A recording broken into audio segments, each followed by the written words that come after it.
Et après avoir compris toutes ces choses, j'ai dit, dans cette terre sur le monde, dans cette terre, tout ce que nous avons, ça ne nous appartient pas. Il y aura un jour, on les perdra tout, on reste à zéro et on recommence à zéro parce que tout ce que tu as, c'est pas toi. On t'a donné seulement pour gérer. C'est pas toi. Alors ne fais pas la tête haute pour tout ce que tu as. Dès que tu commences à faire la tête haute pour tout ce que tu possèdes, il y aura un jour, tu les perdras tout. Tu resteras seul. Je dis, mais seul sur toute la terre, tu resteras seul. Et face à ces expériences, j'ai maintenant trouvé une conclusion. Il y a des choses qui sont très capitales dans la vie de quelqu'un. Tu m'as bien écouté. Je dis bien, il y a des choses qui sont très capitales dans la vie de quelqu'un. La vie m'a enseigné, lorsque tu maîtrises ces deux choses, c'est ainsi que tu peux vivre et errer sur la terre du monde. La première chose, c'est avoir Jésus.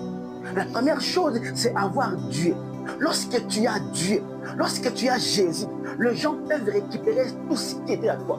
Les gens peuvent enlever tout ce que tu possédais. Mais lorsque tu as Jésus, Jésus fera en sorte de faire appeler encore des choses nouvelles. Car il a dit, la gloire de la seconde maison sera plus grande que celle de la première maison. Lorsque tu as Jésus, lorsqu'on enlève tout ce que tu possèdes, ton cœur restera blindé parce que Jésus est en train de combler ton cœur. Mais lorsque les choses comblent ton cœur, lorsqu'on enlèvera ça, ton cœur sera abattu. Mais lorsque Jésus prend la place, lorsque Jésus prend la soubassement, lorsque Jésus prend le contrôle, même si on enlève tout ce qui t'entoure, même si on enlève tout ce qui était à toi, ton cœur restera blindé, ton cœur restera protégé pour ne pas tomber au piège de l'ennemi. La première chose, ne manquez pas Jésus.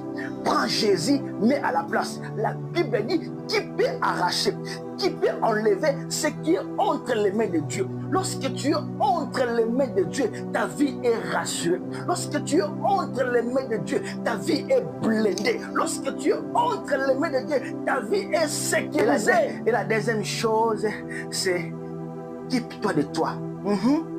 Tu m'as bien écouté? Prends soin de toi. Ne vis pas pour les autres. Ne vis pas pour faire plaisir aux autres. Ne te bats pas pour que non, je vais me battre, je vais chercher à faire le mieux pour offrir une meilleure vie pour mes enfants. Mais c'est bien, c'est capital, mais ne vis pas pour tes enfants. Ne vis pas pour ta famille. Ne vis pas pour aider ton propre famille. Vis pour toi. Fais ce qui est bien pour toi. Des choses qui est capitales dans cette terre, avoir Jésus et